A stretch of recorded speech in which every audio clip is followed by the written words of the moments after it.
Hi అండి, welcome to GH diaries. ఈరోజు దేవి నవరాత్రుల్లో సెకండ్ రోజు అండి. ఈరోజు గాయత్రీదేవి అవతారం. గాయత్రీదేవికి ఇష్టమైన కొబ్బరన్నం నేను ప్రిపేర్ చేసుకుంటున్నానండి. ముందుగా కొబ్బరిని వాష్ చేసుకుని తర్వాత మిక్సీలో పట్టేసి కొబ్బరి పాలు తీసి పక్కన పెట్టుకోవాలి. అలాగే బియ్యాన్ని వాష్ చేసుకుని మనం ముందుగా తీసుకున్న కొబ్బరి పాలను యాడ్ చేసుకుని అన్నం ఉడికించుకోవాలండి. అలాగే కొబ్బరి కూర కూడా తీసుకుని పక్కన పెట్టుకోవాలి. ఇప్పుడు ఒక పానీ పెట్టుకుని గీ యాడ్ చేసుకుని మనం తాలింపు దినుసులు అవి యాడ్ చేసుకోవాలండి. మనం గీతో చేస్తేనే టేస్ట్ అనేది మంచిగా ఉంటుందండి. అలాగే కొంచెం ఇంగువ కూడా వేసుకోవాలి. ఆ తర్వాత ఒక 4-5 పచ్చిమిరపకాయలు కూడా యాడ్ చేసుకోవాలండి. అలాగే కరివేపాకు కూడా యాడ్ చేసుకోవాలి. అలాగే కరివేపాకు, అలాగే మన టేస్ట్ కోసం 4-5 మిరియాలు కూడా యాడ్ చేసుకోవాలండి. ఎవ్రీ ప్రసాదానికి మనకి మిరియాలు అనేది ఇంపార్టెంట్ అండి. పొంగలికి కానీ, కట్టు పొంగలికి కానీ అట్లా అండి.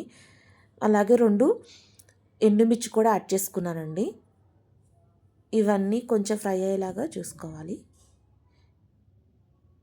ఇవి కొంచెం ఫ్రై అయ్యాక ఒక 5-6 జీడిపప్పులు కూడా యాడ్ చేసుకుని ఫ్రై చేసుకుంటున్నానండి.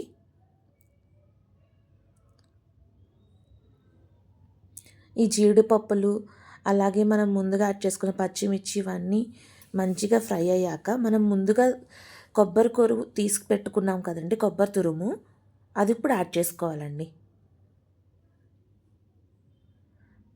కొబ్బరి తురుము కూడా యాడ్ చేసుకున్న తర్వాత కొబ్బరి తురుము కొంచెం ఫ్రై అయ్యేంత వరకు ఫ్రై చేసుకోవాలి. మనం రైస్ కూడా ఉడికిపోతుందండి. సో మన కొబ్బరి పాలతో రైస్ అనేది ఉడకపెట్టుకున్నాం కదండి, దానిలో మన కొబ్బరి పాలతో ఉన్న రైస్లో కూడా కొంచెం సాల్ట్ అనేది యాడ్ చేసుకుంటానండి. సో ఈ తురుములో కూడా లైట్గా కొంచెం సాల్ట్ అనేది యాడ్ చేసుకుంటున్నాను. మనకి కొబ్బరి తురుము ఇదంతా ఏగిపోయిందండి. ఇప్పుడు ఇలా వచ్చాక మనము రైస్ అనేది యాడ్ చేసేసుకుంటున్నాను. రైస్ యాడ్ చేసుకున్న తర్వాత ఒక 5 మినిట్స్ సిమ్లో ఉంటే సరిపోతుంది.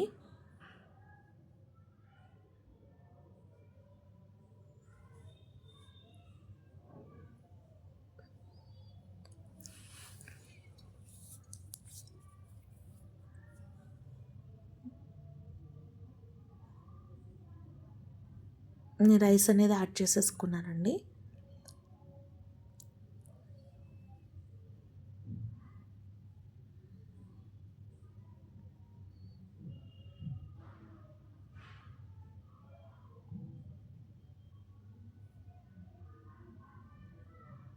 రైస్ యాడ్ చేసుకున్న తర్వాత మనం ముందుగా ప్రిపేర్ చేసుకున్నదంతా రైస్తో మిక్స్ అయ్యేలాగా కలుపుకోవాలండి నీట్గా. ఇలా కలుపుకున్న తర్వాత ఒక 5-10 మినిట్స్ సిమ్లో లో ఫ్లేమ్లో ఉంచుకుని కొంచెం కుక్ అయ్యేలా, అంటే రైస్కి మన ఫ్లేవర్స్ అనేవి ఉండేలా చూసుకోవాలండి, పట్టేలా చూసుకోవాలి. ఫైనల్గా మన కొబ్బరన్నం అయితే రెడీ అయిపోయిందండి. గాయత్రీదేవికి ఎంతో ఇష్టమైన కొబ్బరన్నం.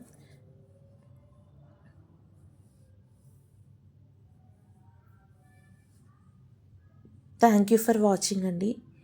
Please like, share, subscribe my channel GH diaries అండి. వన్స్ అగైన్ థ్యాంక్ యూ అండి.